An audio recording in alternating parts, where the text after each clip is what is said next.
Hai, assalamualaikum. Jumpa lagi dengan ilmu pengetahuan alam fisika.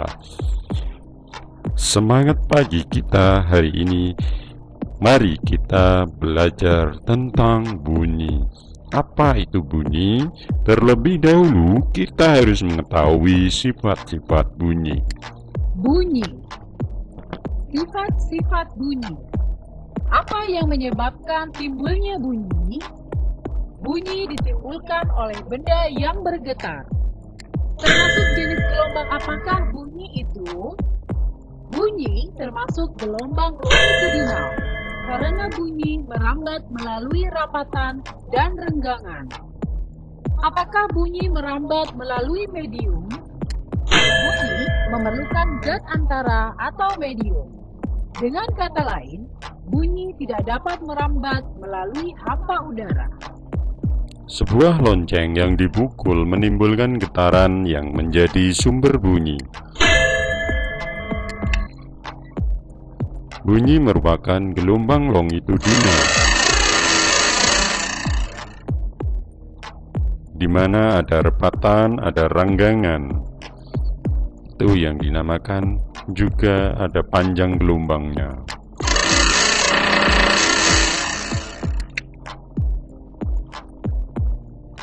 Bel listrik.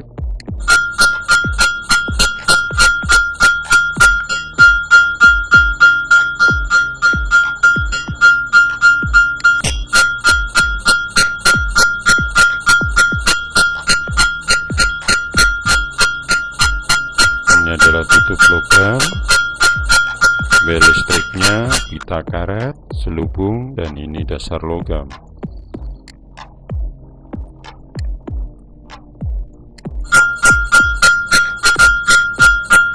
Maka bunyi akan terkumpul di kotak ini.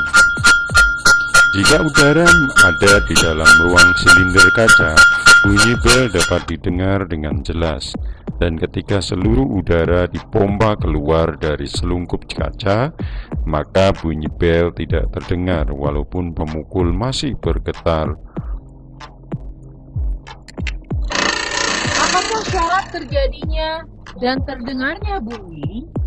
Bunyi hanya dapat didengar jika ada penerima yang berada dekat atau dalam jangkauan sumber bunyi. 3 syarat terjadi terdengarnya bunyi. 1. Ada benda yang bergetar. 2. Adanya zat antara tempat merambatnya bunyi. Dan yang ketiga, adanya penerima yang berada di dekat atau dalam jangkauan sumber bunyi. Bentuk gelombang bunyi. Untuk melihat bentuk gelombang bunyi, diperlukan 2 alat, yaitu mikrofon dan osiloskop. Bunyi ditangkap oleh mikrofon dan diubah menjadi sinyal tegangan listrik. Lalu, bentuk gelombangnya ditampilkan pada layar osiloskop. Ya, ini adalah bentuk gelombang yang ditampilkan oleh osiloskop.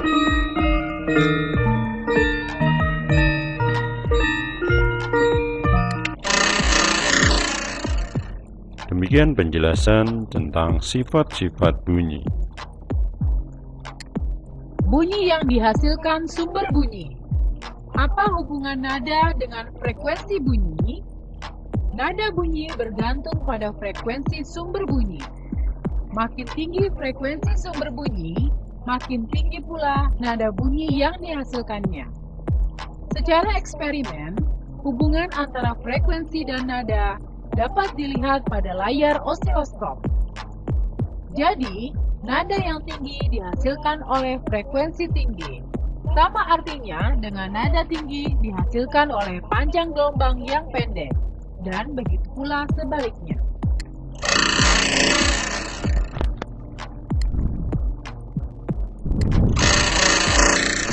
Tinggi nada bunyi bergantung pada panjang lengan garpu tala yang digetarkan. Makin panjang garpu tala yang digetarkan, maka makin rendah frekuensinya dan makin rendah nada bunyi yang dihasilkan. Ini garpu tala pendek, yang ini berbutala panjang. Apa kaitannya antara kuat bunyi dengan amplitudo bunyi? Kuat bunyi yang bergantung pada amplitudo. Makin kuat atau keras bunyi, makin besar amplitudo. Makin lemah bunyi, maka makin kecil pula amplitudonya. Tahukah kamu apa yang dimaksud dengan warna bunyi atau timbre? Pada umumnya sumber nada tidak bergetar, hanya pada nada dasarnya, tetapi disertai pula dengan nada-nada atasnya. Gabungan nada dasar dan nada-nada atas menghasilkan bentuk gelombang tertentu untuk setiap sumber nada. Bentuk gelombang inilah yang menunjukkan warna atau kualitas bunyi timbre dari sumber nada.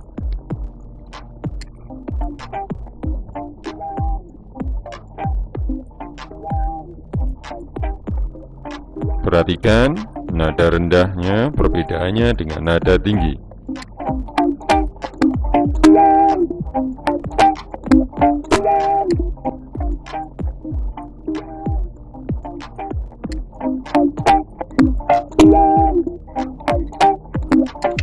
Baik, nada dasar.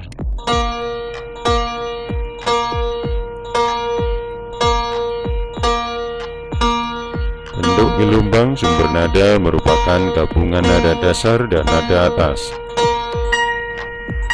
Ini nada atas, nada gabungan,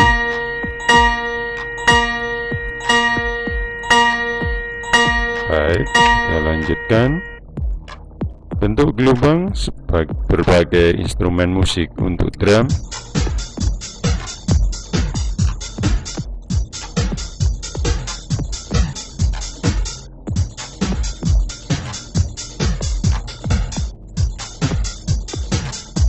seruling,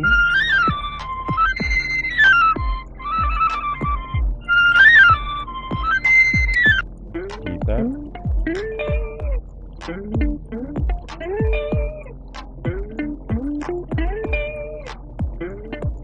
मन ले गया सावरा मन ले गया सावरा मन ले गया tampilan सावरा मन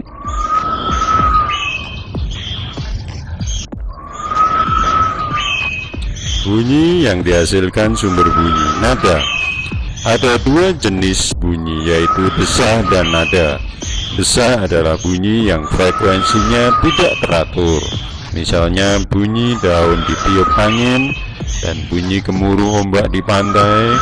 Bunyi yang dihasilkan alat-alat musik misalnya gitar, biola, piano dan lain-lain selalu menghasilkan jumlah getaran yang sama dalam setiap satuan waktu.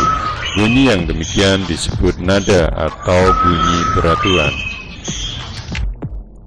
Nah, yang ini adalah contoh bunyi beraturan.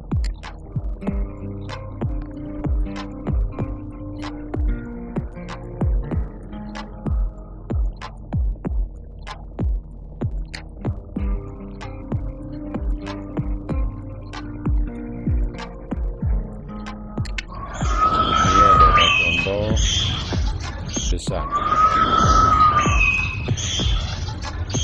Baik, itu adalah penjelasan tentang berbagai sumber bunyi. Kita lanjutkan ke resonansi. Resonansi. Apa itu resonansi? Ikut bergetarnya suatu benda ketika benda lain di dekatnya digetarkan disebut resonansi. Syarat resonansi adalah frekuensi benda yang bergetar sama dengan frekuensi alami benda yang ikut bergetar. Masalah-masalah yang ditimbulkan oleh resonansi. Dalam kehidupan sehari-hari, resonansi kadang-kadang harus diredam, sebab jika tidak diredam dapat menimbulkan bahaya atau bencana. Sebagai salah satu contoh, ketika pesawat jet lewat dengan amplitudo getaran yang sangat dahsyat, dapat memecahkan kaca-kaca gedung yang dilewatinya.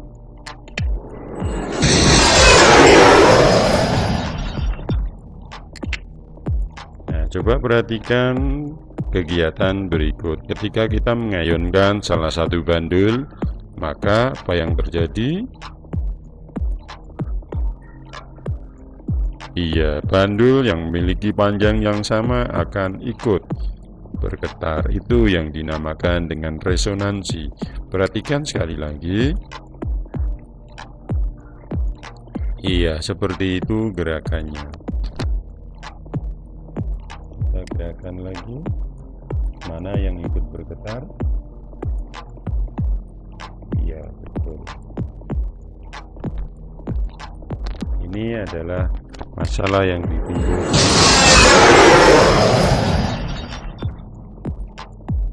Baik, kita lanjutkan mengukur laju bunyi. Mengukur laju bunyi, definisi cepat lambat bunyi, yaitu hasil bagi antara jarak dibagi waktu.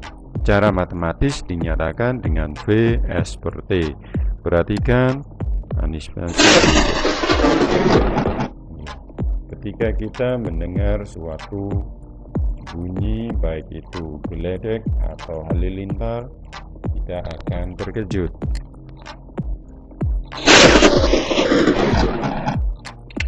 Bagaimanakah cara mengukur cepat lambat bunyi? Untuk mengukur cepat lambat bunyi dapat diperoleh dengan menggunakan sebuah pistol mainan dan sebuah stopwatch. Mula-mula, diukur jarak antara si pengamat dengan si penembak. Kemudian, jalankan stopwatch saat kepulan asap terlihat dan mematikannya pada saat bunyi letusan terdengar. Perhatikanlah animasi di samping.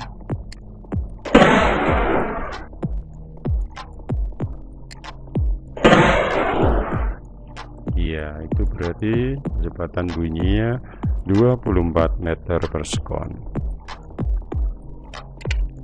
Samakah cepat lambat bunyi dalam zat? Bunyi merambat lebih baik dalam zat cair daripada dalam gas. Bunyi merambat lebih baik dalam zat padat daripada gas. Tabel di bawah ini menunjukkan bahwa secara umum cepat lambat bunyi paling besar dalam zat padat, diikuti cair dan gas. Jadi padatnya lebih cepat ketika bunyi merambat daripada cair atau udara. Perhatikan animasi berikut. Ini adalah jam yang bergetar. Ini tabung kaca. Ada pendengar yang mendengar melalui lubang ini. Ketika tabung diisi air, ternyata gerakannya lebih keras. Nah, itu menunjukkan bahwa getaran merambat lebih cepat ketika melalui perantara cair. Ketika kita buat mainan telepon-telepon mainan, suara dapat didengar melalui telepon mainan, dan ini membuktikan bahwa bunyi dapat didengar dengan baik melalui zat padat daripada gas. Hey look, Kenny's okay! Hey look, Kenny's okay! Hey look, Kenny's okay! Nah, ini tanpa menggunakan medium. Okay! Suaranya lebih pelan daripada menggunakan gas. Hey look, Kenny's okay! Hey look, Kenny's okay! Hey look, Kenny's okay! Iya, demikian cara mengukur laju bunyi. Sekarang ke pemantulan bunyi dan pemanfaatannya. Pemantulan bunyi dan pemanfaatannya. Hukum pemantulan bunyi. Hukum pemantulan bunyi dapat dinyatakan sebagai berikut. Pertama, bunyi datang, garis normal, dan bunyi pantul terletak pada satu bidang, dan ketiganya berpotongan pada satu titik. Kedua, sudut pantul sama dengan sudut datang. Untuk lebih memahami tentang pemantulan bunyi, perhatikanlah animasi di samping. Ini adalah sumber bunyi, kertas karton, ini tabung karton, sudutnya sama, didengar oleh pendengar. Nah, ini membuktikan bahwa bunyi datang, garis normal, bunyi pantul terletak pada satu bidang. Ketiganya berpotongan pada satu titik di sini. Sudut pantul sama dengan sudut datang. Nah, ini membuktikan kalau sudutnya berbeda, maka bunyinya tidak keras. Ya, kita lanjutkan. Macam-macam bunyi pantul. Bunyi pantul yang memperkuat bunyi. Ketika kita menyanyi di dalam kamar mandi, suaranya terdengar lebih keras dibandingkan di ruang terbuka.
Gaung atau kerdam. Gaung atau kerdam adalah bunyi pantul yang sebagian bersamaan dengan bunyi aslinya, sehingga bunyi asli menjadi tidak jelas. Jika kita berdiri di tengah sebuah ruangan dan berteriak atau membunyikan alat musik, bunyinya akan dipantulkan oleh dinding, lantai, dan langit-langit. Waktu pantul berlangsung cukup singkat, tetapi bunyi pantul sebagian tidak bersamaan waktunya dengan bunyi asli.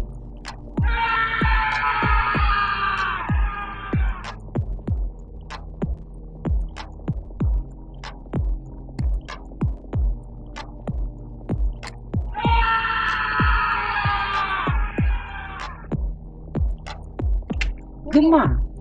Gema adalah bunyi pantul yang terdengar setelah bunyi asli selesai diucapkan.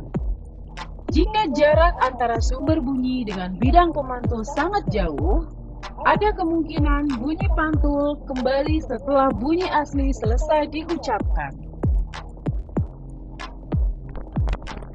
Jika jarak antara sumber bunyi dengan bidang pemantul sangat jauh, misalnya berada jauh di depan lereng gunung kemudian berteriak, ada kemungkinan bunyi pantul kembali setelah bunyi asli selesai diucapkan.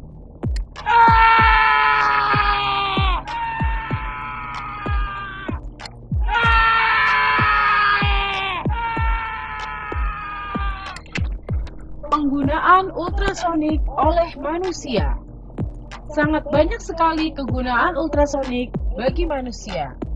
Selain dimanfaatkan untuk kacamata tunanetra, juga bisa untuk mengukur kedalaman laut.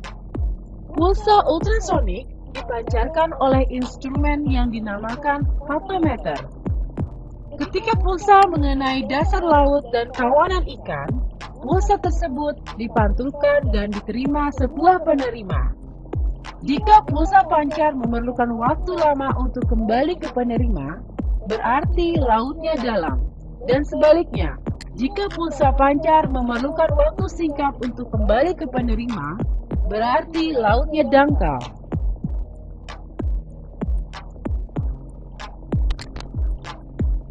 Nah, ini adalah laut dalam. Lebih lama waktu pantul dengan pelepasan gelombang dengan penerimaan gelombang lebih lama. Yang laut dangkal jarak antara pelepasan gelombang dan penerimaan gelombang bunyi lebih cepat. Kita lanjutkan. Penggunaan dalam bidang kedokteran. Pemeriksaan untuk melihat bagian dalam tubuh manusia dengan menggunakan pulsa-pulsa ultrasonik dinamakan pemeriksaan USG, ultrasonografi. Pada animasi di samping menunjukkan bagaimana sebuah piranti yang digerak-gerakkan di atas kulit perut ibu yang sedang hamil menampilkan gambar sebuah janin di layar. Dokter dapat melihat sebuah janin di dalam rahim dengan menggunakan piranti yang dipegang dan diusapkan ke kulit perut ibu, dan bisa menampilkan sebuah gambar ultrasonik dari janin dalam kandungan. Demikian penjelasan mengenai bunyi. Terima kasih atas perhatiannya, semoga bermanfaat. Saya akhiri. Wassalamualaikum warahmatullahi wabarakatuh.